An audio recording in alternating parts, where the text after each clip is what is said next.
പകൽക്കാലം നിങ്ങളുടെ മുൻപാകെ ഒരിക്കൽ കൂടി ദൈവവചനവുമായി എഴുന്നേറ്റ് നിൽപ്പാൻ സ്വർഗത്തിലെ ദൈവം എൻ്റെ ജീവിതത്തിൽ ഒരുക്കിയ ഭാഗ്യത്തെ ഓർത്ത് ഞാൻ ദൈവത്തെ സ്തോത്രം ചെയ്യുന്നു.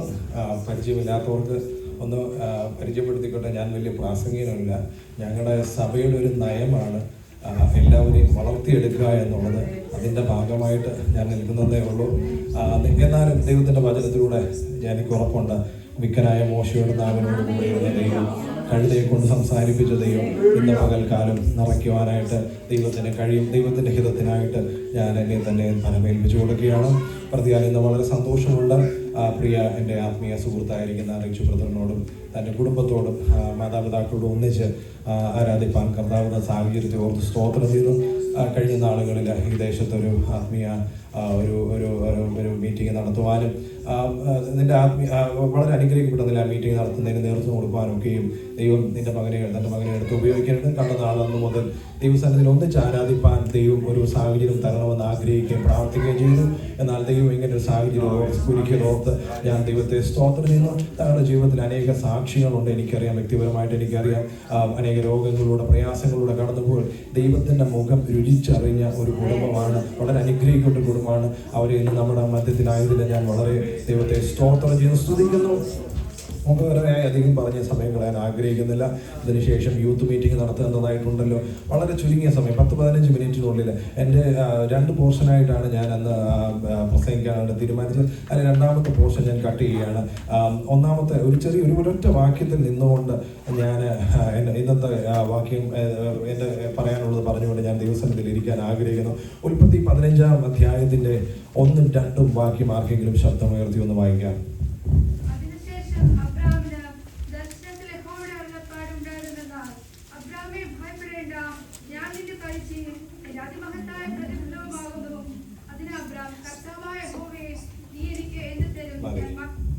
ഈ 15-ാം അധ്യായം എന്ന് പറഞ്ഞു കഴിഞ്ഞാൽ വളരെ ബിബ്ലിക്കൽ മാസീവായിട്ടൊരു വെയിറ്റേജ് ഉള്ള ഒരു അധ്യായമാണ്. ഈ 15-ാം അധ്യായം എന്ന് പറഞ്ഞു കഴിഞ്ഞാൽ പഴയ നിയമ ഇസ്രായേലിന് ഒരു അടിത്തറ പാകിയ ഒരു അധ്യായമാണ്. കാരണം അബ്രഹാമിന് 100 വയസ്സോടെ അടുപ്പിച്ച് മക്കളില്ല. അങ്ങനെ ഇരുന്ന അബ്രഹാമിന് സന്തതിയെ കൊടുക്കുന്നു. രണ്ടാമത് അത് മാത്രമല്ല, സന്തതി കൊടുത്തിട്ട് തലമുറകളെ കൊടുത്തിട്ട് രണ്ടാമതൊരു വാഗ്ദത്തം പറയുന്നു, നീ പാർക്കുന്ന ദേശം നിനക്കും നിന്റെ സന്തതികൾക്കും ഞാൻ പാർക്കാൻ തരുമെന്നൊരു ആലോചന കൊടുക്കുന്നു. അങ്ങനെ മനുഷ്യനുമായിട്ട് ദൈവം, ഉയരത്തിലെ ദൈവം നേരിട്ടൊരു ഫോർമൽ എഗ്രിമെന്റ് സൈൻ ചെയ്യുന്ന ഒരു അധ്യായമാണ് ഇവിടെ. അതിലെ 17-ാം അധ്യായത്തിൽ വായിക്കുന്നുണ്ട്, സൂര്യൻ അസ്തമിച്ചിരുട്ടായ ശേഷം ഇതാ പുകയുന്ന ഒരു തീച്ചുള ആ ഭാഗങ്ങളുടെ നടുവെ ജ്വലിക്കുന്ന ഒരു പന്തം കടന്നുപോയി.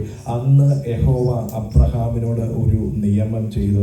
ഇവിടെ വളരെ ഗൗരവകരമായ ഒരു നിയമമാണ് അവിടെ ചെയ്തത്. ആ വിഷയത്തെ പറ്റി തൊടുവാൻ ഞാൻ ഇന്ന് ആഗ്രഹിക്കുന്നില്ല. മൃഗത്തെ പിളർന്നിട്ട് അതിൻ്റെ ഊറി ഒലിച്ചു കിടക്കുന്ന രക്തത്തിൻ്റെ നടുവിലൂടെ, മൃഗങ്ങളുടെ നടുവിലൂടെ 2 വ്യക്തികൾ എടുക്കുന്ന ഒരു പ്രതിജ്ഞയുണ്ട്. ഈ പ്രതിജ്ഞ ആരെങ്കിലും തെറ്റിച്ചു കഴിഞ്ഞാൽ ഈ മൃഗത്തെ പോലെ വലിച്ചു കീറപ്പെട്ട് മരണപ്പെടണം. അത്രയ്ക്ക് ഗൗരവമറിയിക്കുന്ന ഒരു നിയമമാണ് അബ്രഹാമും ദൈവവുമായിട്ട് അവിടെ ചെയ്യുന്നത്. ഏതൊരു സെലിബ്രേഷൻ, ഏതൊരു ഉടമ്പടി നമ്മൾ എടുക്കുമ്പോൾ, എന്ന ഒരു കല്യാണം നമ്മൾ പങ്കെടുക്കുകയാണെങ്കിൽ കല്യാണത്തിൻ്റെ ഒരു മുഖ്യ ഘടകം എന്ന് പറഞ്ഞാൽ അവിടുത്തെ ഫുഡല്ല, അവിടുത്തെ പണമണപ്പൊന്നുമല്ല, അവിടെ പിതൃപുത്ര പരിശുദ്ധാത്മാവിൻ്റെ നാമത്തിൽ അവിടെ എടുക്കുന്ന പ്രതിജ്ഞയാണ്. ആ പ്രതിജ്ഞ എടുക്കുന്ന 2 പേരും ഒന്നിച്ചില്ല, ചില സെലിബ്രേഷൻ പോലെ നടത്തിയിട്ടാണ്. അങ്ങനെ ഒരു സെലിബ്രേഷനും സെലിബ്രൻറ്റുമായിട്ട് ഇവിടെ നടക്കുന്നൊരു പ്രക്രിയ ഇവിടെ കാണുന്നത്. അവിടെയാണ് ഇന്ന് കാണുന്ന ഇസ്രായേലിൻ്റെ അടിത്തറ പാകുവാനിടയായി തീർന്നത്. ഞാൻ ആ വിഷയത്തിലേക്ക് കടക്കുന്നില്ല, ഞാൻ എൻ്റെ വിഷയത്തിലേക്ക് മടങ്ങി വരികയാണ്. അബ്രഹാമേ, നീ ഭയപ്പെടേണ്ട, ഞാൻ നിന്റെ പരിചയം അതിമകത്തായ പ്രതിഫലവുമാകും. അവിടെ 2 സ്റ്റേറ്റ്മെൻ്റാണ് ദൈവം പറഞ്ഞത്. ഞാൻ നിന്റെ പരിചയമാണ്, നീ ഭയപ്പെടേണ്ട, ഞാൻ നിന്റെ പരിചയമാണ്, ഞാൻ നിന്റെ അതിമകത്തായ പ്രതിഫലമാണ്. എന്തുകൊണ്ടാണ് അബ്രഹാം ഭയപ്പെടാൻ കാര്യം? ഹാരാനിൽ നിന്ന് ഉപവിഗ്രഹങ്ങളെ സേവിച്ചുകൊണ്ടിരിക്കുന്ന ദൈവിക ദർശനം പ്രാപിച്ചിട്ട് അബ്രഹാമിന്റെ സഹോദര പുത്രനായ ലോത്തിനെയും കൊണ്ട് ഒരു ദേശത്ത് വന്ന് പാർക്കവേ, ആ ദേശത്തിന് അവരുടെ സമ്പത്ത് ഉൾക്കൊള്ളാൻ കഴിയാത്ത നിലകളിൽ ദൈവം അവരെ അനുഗ്രഹിച്ചു കഴിഞ്ഞപ്പോൾ അവരുടെ ഇടയന്മാർ തങ്ങളിൽ ശണ്ഠയുണ്ടാവുകയും വഴക്കുണ്ടാവുകയും ചെയ്തപ്പോൾ ദൈവകൃപ പ്രാപിച്ച അബ്രഹാം പറയുകയാണ്, നമ്മൾ സഹോദരങ്ങളല്ലേ, നമ്മൾ ഇങ്ങനെ വഴക്ക് കൂടേണ്ട കാര്യമുണ്ടോ? അങ്ങനെ ഒരു വഴക്ക് അവരുടെ ഇടയിൽ തീർപ്പ് കൽപ്പിക്കാൻ വേണ്ടി അബ്രഹാം ചില വിട്ടുവീഴ്ചകൾ നൽകിക്കൊടുത്തിട്ട് പറയുകയാണ്, ദേശമൊക്കെ നിന്റെ മുന്നിൽ കിടക്കുന്നു, നിനക്ക് ഇഷ്ടമുള്ളത് എടുത്തോ, ബാക്കി ഞാൻ എടുത്തോളാം. അബ്രഹാം അങ്ങനെ ഒരു ഓഫർ വെച്ച് കൊടുത്തിട്ട് ലോത്ത് നീരോട്ടമുള്ളതും യോർദാന്റെ തീരങ്ങളും ഒക്കെ തിരഞ്ഞെടുത്തു, ഏറ്റവും നല്ല പ്രദേശങ്ങളൊക്കെ തിരഞ്ഞെടുത്തു. അങ്ങനെ അബ്രഹാമിന് ആ ദൈവമനുഷ്യന് ഒരു ഉറപ്പുണ്ടായിരുന്നു. തൻ്റെ നന്മയുടെ ഉറവിടം ഉയരത്തിലെ ദൈവമാണ്, ഈ ഭൂമിയിലെ വസ്തുക്കളല്ലെന്ന് അബ്രഹാമിന് ഒരു ഉറപ്പുണ്ടായിരുന്നു. അന്യായം നേരിട്ടാലും അവനത് സമ്മതിച്ചു കൊടുക്കാൻ. ഇന്ന് പകൽക്കാലം ഞാൻ ദൈവജനങ്ങളോട് ഒരു പറയട്ടെ, ന്യായമായി ലഭിക്കേണ്ട സമ്പത്തോ മാന്യതയോ അനുഗ്രഹങ്ങളോ നിങ്ങൾക്ക് ലഭിക്കാതെ പോയാലും സങ്കീർത്തനം 103:6 പറയുന്നു, നമ്മുടെ നന്മയുടെ നീതിയോടെ ന്യായം വിധിക്കുന്ന ഒരു കർത്താവുണ്ട്. യഹോവ സകല പീഡിതന്മാർക്കും നീതിയും ന്യായവും നടത്തി കൊടുക്കുന്നു എന്നാണ് പറയുന്നത്. ഏതെങ്കിലും മേഖലകളിലൊക്കെ ന്യായം ലഭിക്കാതെ പോയിട്ടുണ്ടെങ്കിൽ, ഏതെങ്കിലും മേഖലകളിൽ അന്യായം ലഭിച്ചിട്ടുണ്ടെങ്കിൽ, ദൈവം അതിനെ മറികടക്കുന്ന നിലകളിൽ ഒരു ഉത്തരം നൽകാൻ ദൈവം ശക്തനാണെന്ന് ഇന്ന് പകൽക്കാലം ഞാൻ ഓർപ്പിക്കുകയാണ്. ഇവിടെ പറയുകയാണ്, അബ്രഹാമേ നീ പേടിക്കേണ്ട, ഞാൻ നിന്റെ പരിചയമാണ്. അബ്രഹാം പേടിക്കാനുണ്ടായ കാരണം, അങ്ങനെ ലോത്ത് അവിടെ പാർത്തുകൊണ്ടിരിക്കെ 4 രാജാക്കന്മാരാ ലോത്ത് പാർക്കുന്ന സ്ഥലം ആക്രമിക്കപ്പെടുവാനിടയായിരുന്നു. അവിടുത്തെ ലോത്തിനെയും തൻ്റെ സമ്പത്തും പിടിച്ചുകൊണ്ട് പോയെന്നുള്ള അറിവ് അബ്രഹാമിന് കിട്ടിയപ്പോൾ അവന് മുൻകാലങ്ങളിൽ നേരിട്ട അനീതി ഓർക്കാതെ വണ്ണം അവൻ്റെ സഹോദരൻ ഒരു പ്രയാസത്തിൽ അകപ്പെട്ടെന്ന് അവൻ അറിഞ്ഞിട്ട് തൻ്റെ വീട്ടിൽ വളർന്ന 318 അഭ്യാസികളുമായിട്ട് അവർ രാജാക്കന്മാരെ നേരിട്ട് അവരെ തോൽപ്പിച്ചിട്ട് ലോത്തിനെ മോചിപ്പിച്ചിട്ട് അവൻ്റെ സാധനങ്ങളുമായിട്ട് തിരിച്ചു വന്ന് തൻ്റെ കൂടാരത്തിൽ ഇരിക്കുമ്പോൾ അവൻ്റെ ഹൃദയത്തിൽ ഭരിച്ചൊരു ചിന്തയുണ്ട്. താൻ തോൽപ്പിച്ച ഈ 4 രാജാക്കന്മാർ ഏത് നിമിഷവും തനിക്കൊരു ആക്രമണം ഉണ്ടായാൽ അതിനെ പ്രതിരോധിക്കാൻ തൻ്റെ കൂടാരം പര്യാപ്തമല്ലെന്ന് ബോധ്യത്തോടെ പേടിച്ചിരുന്ന ഒരു മനസ്സിൽ ഹൃദയവേദനയോടിരുന്ന തൻ്റെ ഭക്തന്റെ ഹൃദയം അറിയാവുന്ന കർത്താവ് വന്ന് പറയുകയാണ്, അബ്രഹാമേ നീ പേടിക്കണ്ട, ഞാനാ നിന്റെ പരിച. ഈ ഉയരത്തിൽ ആർക്കും കൊടുക്കാൻ കഴിയാത്ത, അമേരിക്കൻ പ്രൊട്ടക്ഷൻ ഫോഴ്സിന് കൊടുക്കാൻ കഴിയാത്ത ഒരു പ്രൊട്ടക്ഷനാണ് അവിടെ കൊടുക്കുന്നത്. അബ്രഹാമേ നീ ഭയപ്പെടേണ്ട, ഞാനാണ് നിന്റെ പരിച. കൽദയ പട്ടണമായ ഊരിൽ നിന്ന് ഞാൻ വിളിച്ചോണ്ടിരിക്കുമ്പോൾ എനിക്ക് ചില പദ്ധതികളില്ലായിരുന്നോ, എന്നാൽ ആ പദ്ധതികൾ നിറവേറുന്നതിന് മുമ്പ് നിന്റെ തലയിലെ ഒരു തലമുടി നാരി പോലും ഒരുത്തനും തൊടാതെ നിന്റെ സംരക്ഷണ വലയത്തിലൂടെ കൊണ്ടു നടക്കാൻ ഞാൻ ശക്തനാണെന്ന് അബ്രഹാമേ തിരിച്ചോളണം. അതിന്റെ മഹത്വം അറിയാവുന്ന ദൈവം അന്യഭാഷയിൽ അല്പനേരം ദൈവത്തെ സ്തുതിക്കാനിടയായിട്ടുള്ളത്, ദൈവത്തിന്റെ ഈ പ്രൊട്ടക്ഷൻ നമുക്ക് കൊടുക്കുവാനിടയായിട്ട് ദൈവത്തിന്റെ താഴ്ത്തി ഏൽപ്പിച്ചു സ്വർഗീയ പ്രൊട്ടക്ഷന്റെ ഉള്ളിൽ നമ്മളെ കയറ്റി നിർത്തുവാൻ ദൈവം ശക്തനാണെന്ന് പറയാൻ. പ്രിയ ദൈവപീതനെ, നീ വിലയില്ലാത്തവനല്ല കേട്ടോ. ഈ ഭൂമിയിൽ ജനിച്ചു പോയത് കൊണ്ട് അങ്ങ് ജീവിക്കുന്നവനുമല്ല, ജനിച്ചു പോയതുകൊണ്ട് മരിക്കുന്നിടം വരെ അങ്ങ് ജീവിക്കണം എന്ന് എന്നെയും നിന്നെയും കുറിച്ച് അബ്രഹാമിനോട് ദൈവത്തിനുള്ളതുപോലെ വലിയ പദ്ധതികൾ നാടിരിക്കുന്ന ഓരോരുത്തർക്കും ഉണ്ട്. ഈ അമ്മയുടെ ഉദരത്തിൽ ഉരുവാവുന്നതിന് മുമ്പേ ഒന്നുകൂടെ കേട്ടി പറഞ്ഞു കഴിഞ്ഞാൽ, ഈ ഭൂമിക്ക് അടിസ്ഥാനം ഇടുന്നതിന് മുന്നേ എന്നെയും നിന്നെയും കുറിച്ച് ദൈവത്തിന് ചില പദ്ധതികൾ നടപ്പാക്കുന്നതിന് മുമ്പേ എന്നെ ഉടച്ചു കളയുവാൻ, ആയുഷിന്റെ പദ്ധതിയിൽ എടുത്തു കളയുവാൻ, എന്നെ ഉടച്ചു കളയാൻ പോകുന്ന അന്ധകാല ദൈവസന്നിധിയിൽ ഏൽപ്പിച്ചു കൊടുത്തു കഴിഞ്ഞാൽ ദൈവത്തിന്റെ സംരക്ഷണ വലയത്തിലൂടെ നിന്നെ കയറ്റി നിർത്തി സംരക്ഷിക്കാൻ ഉയരത്തിലെ ദൈവം ശക്തനാണ് കാലം ഓർപ്പിക്കുകയാണ്. ദൈവത്തെ നന്ദിയോടെ ആരാധിച്ചാൽ, ദൈവത്തിന് നന്ദിയോടെ സ്തോത്രം ചെയ്യാൻ, ഹല്ലേലൂയ, സ്തോത്രം സ്തോത്രം സ്തോത്രം. അങ്ങനെ അബ്രഹാമിനോട് പറയാണ്, അബ്രഹാമേ ഞാനാ നിന്റെ പരിച, ഒരു ദോഷവും തട്ടാതെ വണ്ണം നിന്നെ സൂക്ഷിപ്പാൻ എനിക്ക് കഴിയും. ഈ ഉലകത്തെ നിർമ്മിച്ചവൻ പരിച ഇറങ്ങി വരും. ദൈവമക്കളെ, ഏതെങ്കിലും മേഖലകൾ നിന്നെ പേടിപ്പിക്കുന്നുണ്ടെങ്കിൽ, ഏതെങ്കിലും പ്രാണമരണ ഭയം നിന്നെ അലട്ടുന്നുണ്ടെങ്കിൽ, ദൈവസന്നിധിയിൽ ആയിക്കഴിഞ്ഞാൽ തലമുടിനാരിന് പോലും കേടുവരാതെ വണ്ണം ദൈവം പരിചയ ഇറങ്ങി വരുവാനിടയായി തീരും. അത് കഴിഞ്ഞ് രണ്ടാമത് പറയുന്നൊരു പദമുണ്ട്, ഞാൻ നിന്റെ അതിമഹത്തായ പ്രതിഫലമാണെന്ന്.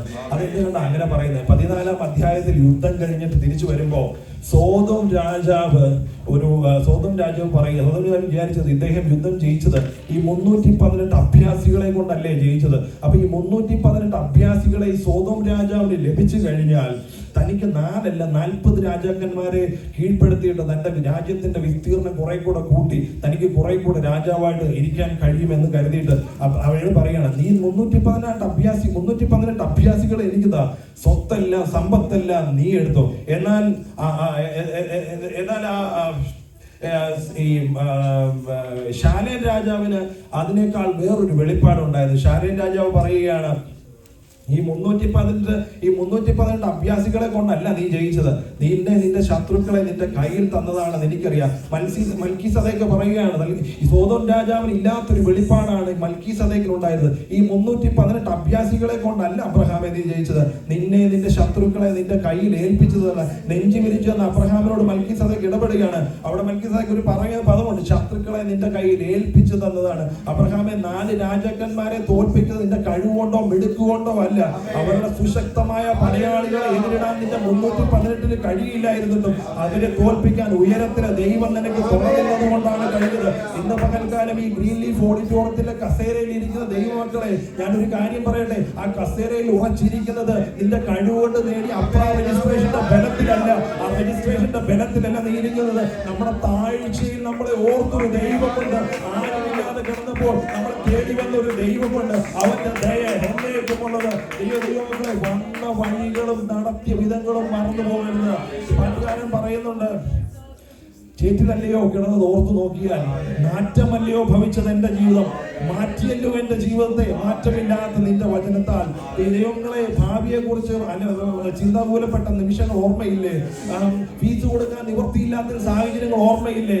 വിദൂരയിലേക്ക് കണ്ണു നട്ടിരുന്ന പിതാവിന്റെ ഭാവി എന്താവും, മക്കളുടെ ഭാവി എന്താവും എന്ന് ഓർത്തിരുന്ന വിദൂരയിലേക്ക് കണ്ണു നട്ടിരുന്ന പിതാവിന്റെ മുഖം ഓർമ്മയില്ലേ? ഇന്നീ സൗഭാഗ്യങ്ങളൊക്കെ അനുഭവിക്കുമ്പോഴും ദൈവം നടത്തിയ വിധങ്ങൾ മറന്നു പോകാൻ പാടില്ല. യാക്കോബ് പറയുകയാണ്, ഒരു വടിയോടുകൂടെയാണ് ഞാൻ പോയത്, എന്നാൽ ഇന്ന് 2 കൂട്ടമാക്കിയിരിക്കുന്നു. അവനെ നടത്തിയ വിധങ്ങളെ പറ്റി അവന് ബോധ്യമുണ്ടായി. എന്നെ ത്രസിപ്പിച്ചത് അത് മാത്രമല്ല. യാക്കോബ് പറയുന്ന ഒരു സ്റ്റേറ്റ്മെന്റ്, അവൻ മരണാസന്നനായി കിടക്കുമ്പോൾ യാക്കോബ് പറയുന്നുണ്ട്, യാക്കോബ് മരിക്കുന്നത് കട്ടിലേക്ക് കിടക്കുമ്പോൾ മരിക്കുന്ന വടി, അവന്റെ ആ വടിയെ നമസ്കരിച്ചിട്ട് കാല് കട്ടിലിൽ എടുത്തു വെച്ചിട്ട് അവന്റെ പ്രാണൻ വിടുവാൻ. മരണം വരെ യാക്കോബിന് ആ വടി ഉണ്ടായിരുന്നു. തന്നെ നടത്തിയ വടി മരണം വരെ യാക്കോബിന്റെ കൂടെ ഉണ്ടായിരുന്നു. താൻ ഒരു കാലത്ത് സഹോദരൻ തന്നെ കൊല്ലുമെന്നുള്ള ഭീഷണിയുടെ മുന്നിൽ യൂസിൽ കാട്ടുകല്ല് തലയണയായി വെച്ച് ഉറങ്ങിയത് എനിക്ക് ഓർമ്മയുണ്ടായിരുന്നു. എന്നാൽ ഈ മിസ്രൈമിന്റെ നന്മകളൊക്കെ അനുഭവിക്കുമ്പോൾ, തന്റെ മകൻ ഈ ദേശത്തിന്റെ 2ാമനായി ഇവിടെ വാഴുമ്പോൾ, ഈ ഇസ്രൈമിന്റെ രഥത്തെ കയറി നടക്കുമ്പോൾ അവൻ ഓർമ്മയുണ്ടായിരുന്നു വന്ന വഴികളെ, ദൈവം നടത്തിയ വഴികളെ മറന്നു പോകാനിടയായിട്ടില്ല. നേടിയതല്ല ദൈവമക്കളെ, ഇതെല്ലാം ദൈവം തന്നതാണ്, അല്ലാതെ ഒന്നും പറയാനില്ല. വളഞ്ഞ വഴിയിലൂടെ ഒന്നും നേടുവാനായിട്ട് ഇടയാക്കി തീരരുത്.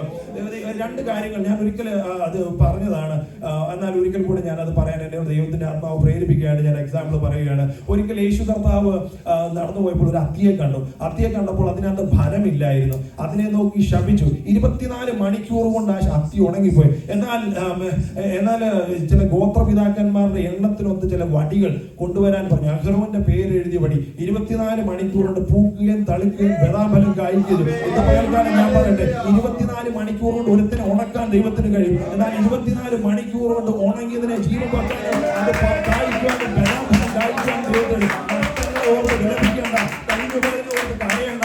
ഇതുപോലുള്ള ദിവസങ്ങളിൽ താഴ്മയുടെ ഹൃദയത്തോടായിരുന്ന ഒക്കെ സമയത്താണ് ഒരുത്തൻ അവന്റെ ബലമുള്ള കൈകളിൽ താഴ്ന്നിരുന്നാൽ മാത്രം മതി. ദൈവം നടത്തിയ വഴികളെ ഓർത്ത് നാം ഇന്ന് പകൽക്കാലം നന്ദി ഉള്ളവരായിരിക്കണം. അബ്രഹാമിനോട് മൽക്കീസദേക്ക് ഇടപെടുക, നീ നേടിയെന്നോ നീ വെട്ടിപ്പിടിച്ചെന്നോ ഒന്നും നീ കരുതണ്ട, ശത്രുക്കളെ നിന്റെ കയ്യിൽ ഏൽപ്പിച്ചതാണ്. ആ വെളിപ്പാട് സോദോം രാജാവിന് ഇല്ലായിരുന്നു. സോദോം രാജാവ് പറയുക, ആ 318 എനിക്കുതാ, ഈ കോടികളുടെ ഓഫറും സ്വത്തും നിനക്ക് തരാം. അബ്രഹാമിന്റെ കൈവെള്ളയിൽ കോടികളുടെ ഓഫർ കൊണ്ടുവച്ചിട്ട് പറയുക, അബ്രഹാം ദൈവത്തെ നിമിത്തം ദൈവനാമം നിമിത്തം അത് വേണ്ടത്. അവനവിടെ പറയുന്നൊരു പദമുണ്ട്, ഈ നീ എന്നെ അനുഗ്രഹിച്ചെന്നോ, അതിന്റെ ഒന്ന് വായിക്കാം.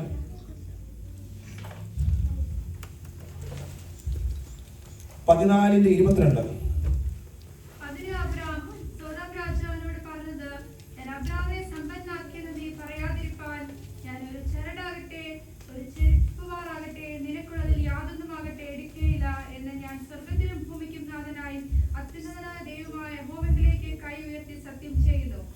നോക്കിയേ, അബ്രഹാം പറയുകയാണ്, നീ എന്നെ സമ്പന്നനാക്കിയെന്ന് പറയാതിരിക്കാൻ നിന്റെ ഒരു ചരടാകട്ടെ, ചെരുപ്പിന്റെ വള്ളിയാകട്ടെ ഞാൻ എടുക്കത്തില്ല എന്ന് പറഞ്ഞ് ധീരമായ നിലപാടെടുത്തുകൊണ്ട് കൂടാരത്തിൽ വന്നിരിക്കുന്ന അബ്രഹാമിനോട് ദർശനത്തിൽ ദൈവമുള്ള അബ്രഹാമേ, സോദോം രാജാവിന്റെ കോടികൾ നീ വേണ്ടെന്ന് വെച്ചില്ലേ? നീ അത് വേണ്ടെന്ന് വെച്ചത് എന്തുകൊണ്ടാണ്? എന്നെ പ്രതിയാണോ നീ വേണ്ടെന്ന് വെച്ചത്? എന്നാൽ ഒരു കാര്യം നീ എഴുതി വെച്ചോ, ഞാൻ ആർക്കും കടക്കാരനല്ല, ഞാൻ ആർക്കും ബാധ്യതയല്ല. ഞാനാണ് നിന്റെ അതിമഹത്തായ പ്രതിഫലം. അതിന്റെ ഗൗരവം, അതിന്റെ ഗ്രാവിറ്റി എന്ന് പകൽക്കാലം ദൈവമക്കളൊന്ന് ഓർത്തു നോക്കിയേ. ഈ ഭൂമിക്ക് അടിസ്ഥാനമിട്ടവൻ പറയുകയാണ് ഞാനാണ് നിന്റെ പ്രതിഫലം. ഈ യൂണിവേഴ്സിന്റെ ഓണർ പറയുകയാണ് ഞാനാണ് നിന്റെ പ്രതിഫലം, ഞാനാണ് നിന്റെ അതിമഹത്തായ പ്രതിഫലം. അതിൽ പരം എന്താണ് അബ്രഹാമിന് ലഭിക്കാനുള്ളത്? ഈ ദൈവങ്ങളെ ഇന്ന് പകൽക്കാലം ദൈവസന്നിധിയിൽ ചില വളഞ്ഞ വഴിയിലൂടെ നേടാൻ നോക്കരുത്, വക്ര വഴിയിലൂടെ നേടാൻ നോക്കരുത്. കർത്താവ് തന്നെങ്കിലേ നമുക്ക് തികയത്തുള്ളൂ. കർത്താവ് തന്നില്ലെങ്കിൽ നമുക്ക് തികയത്തില്ല. കർത്താവ് നമുക്ക് തരും, അത് മതി. നമുക്ക് മരുഭൂമിയിലൂടെ ഇസ്രായേൽ മക്കൾ നടന്നുപോയി. അവർ അടുത്ത ദിവസത്തേക്കുള്ള മന്ന കൂടി എടുത്തു വെക്കുവാൻ പോയി. അത് പുഴുത്ത് നാറിപ്പോയി. എന്നാൽ ആറാമത്തെ ദിവസം ദൈവം പറഞ്ഞു, 7ാമത്തെ ദിവസത്തേക്കുള്ള മന്ന കൂടി നീ എടുത്തു വെച്ചോ എന്ന് പറഞ്ഞു. അത് നാറിയില്ല, പുഴുത്തില്ല. അതിനുശേഷം പെട്ടകത്തിൽ വെക്കാൻ ചില മന്നകൾ എടുത്തു വെക്കുവാൻ ദൈവം കൽപ്പിച്ചു. അത് സഹസ്രാബ്ദങ്ങൾ ഇരിക്കുവാനിടയായി തീർന്നു. ഇന്ന് പകൽക്കാലം ഞാനൊരു കാര്യം പറയട്ടെ, ദൈവം തന്നെങ്കിലേ നമുക്ക് മുഴുക്കത്തുള്ളൂ. ദൈവം തന്നെങ്കിലേ നമുക്ക് അനുഭവിക്കുവാനായിട്ട് കഴിയത്തുള്ളൂ. ഏതെങ്കിലും നഷ്ടഭാരങ്ങൾ അനുഭവിക്കുള്ളൂ, ഇരട്ടിയായി തരുവാൻ ദൈവത്തിന് കഴിയും. യോബിനെ നോക്കിയേ, യോബിന് 7000 ആട്, 3000 ഒട്ടകം, 500 ഏർക്കാണ്, 500 പെൺകഴുത, ഇതെല്ലാം നഷ്ടപ്പെടുവാൻ അവന് ചില മണിക്കൂറുകളെ വേണ്ടി വന്നുള്ളൂ. കോടികളുള്ളവൻ ഇപ്പൊ വന്നിരിക്കുന്നത് ഒരു ഓട്ട് കഷ്ണത്തിലാണ് വന്നിരിക്കുന്നത്. അതിന്റെ മറുപുറം ഞാനൊന്ന് പറഞ്ഞോട്ടെ, ഒരു ഓട്ട് കഷ്ണം ഉള്ളവനെ കോടികളുടെ സമ്പാദ്യമുള്ളവനാക്കി മാറ്റുവാനും ദൈവത്തിന് കഴിയും. ഇന്ന് പകൽക്കാലം ദൈവത്തിന്റെ സന്നിധിയിൽ ഏൽപ്പിച്ചു കൊടുത്തു കഴിഞ്ഞാൽ ദൈവത്തിന് നിന്റെ നഷ്ടങ്ങളെ ലാഭമാക്കി തീർക്കാനായിട്ട് കഴിയും. ഏതെങ്കിലും നഷ്ടഭാരങ്ങളെ ഓർത്ത് ആരെങ്കിലും വിലപിക്കുന്നുണ്ടെങ്കിൽ അത് സമ്പത്തായിക്കോട്ടെ, ജീവിതമായിക്കോട്ടെ, നഷ്ടപ്പെട്ട സമാധാനമായിക്കോട്ടെ, നഷ്ടപ്പെട്ടതിന്റെ ഇരട്ടി ജീവിതത്തിൽ തന്ന കുറവുകളെ പരിഹരിക്കാൻ ദൈവത്തിന് കഴിയുമെന്ന് ഇന്ന് പകൽക്കാലം ഞാൻ ഓർപ്പിക്കുകയാണ്. ഇത് പറയുകയാണ്, അബ്രഹാമേ നീ ഭയപ്പെടേണ്ട, ഞാൻ നിന്റെ അതിമഹത്തായ പ്രതിഫലമാണ്. ഞാൻ ഒരൊറ്റ വാക്യത്തിൽ ആ 2 കാര്യങ്ങൾ മാത്രം പറഞ്ഞ് അവസാനിപ്പിക്കുവാനായിട്ട് ആഗ്രഹിക്കുക. എന്റെ മെസ്സേജ് ഇവിടെ തീർക്കുകയാണ്. ഞാനിവിടെ, അബ്രഹാമേ നീ ഭയപ്പെടേണ്ട, ഞാനാ നിന്റെ പരിച. ഈ ലോകത്ത് നിന്നെ ഉടച്ചു കളയുവാൻ, ആയുസിന്റെ മധ്യത്തിൽ എടുത്തു കളയാനുള്ള വ്യാപാരങ്ങളെ തകർക്കുവാൻ ദൈവത്തിന്റെ പരിച നിന്റെ മുന്നിൽ ഇറങ്ങി വരും. രണ്ടാമതായി ഞാൻ പറഞ്ഞോട്ടെ, രണ്ടാമതായി പറയുന്നത് ഞാനാ നിന്റെ അതിമഹത്തായ പ്രതിഫലം. ഏതെങ്കിലും മേഖലകളിൽ ദാരിദ്ര്യം അനുഭവിക്കുന്നുണ്ടെങ്കിൽ, ഏതെങ്കിലും മേഖലകളിൽ അന്യായം അനുഭവിക്കുന്നുണ്ടെങ്കിൽ, ഏതെങ്കിലും മേഖലകളിൽ ശൂന്യത അനുഭവിക്കുന്നുണ്ടെങ്കിൽ, കർത്താവ് പറയാ ദൈവത്തിന് ആശ്രയിച്ചാൽ ഞാനാ നിന്റെ അതിമഹത്തായ പ്രതിഫലം. ഈ ദിവസങ്ങളിൽ ദൈവം നിങ്ങൾക്ക് പരിചയമായി ഇറങ്ങി വരും. ദൈവത്തിൽ ആശ്രയിച്ചു കഴിഞ്ഞാൽ ദൈവം നിങ്ങൾക്ക് പരിചയമായി ഇറങ്ങി വരും. ദൈവം നിങ്ങൾക്ക് പ്രതിഫലമാവും, അതിമഹത്തായ പ്രതിഫലമായി ഇറങ്ങി വരും. ഇന്ന് പകൽക്കാലം ഈ വചനങ്ങളാ ദൈവം നമ്മളെ ഓരോരുത്തരും അനുഗ്രഹിക്കട്ടെ എന്ന് പറഞ്ഞുകൊണ്ട് ദൈവത്തിന്റെ വാക്കുകൾ ചുരുക്കുന്ന ദൈവം നമ്മെ എല്ലാവരെയും അനുഗ്രഹിക്കുമാറാകട്ടെ.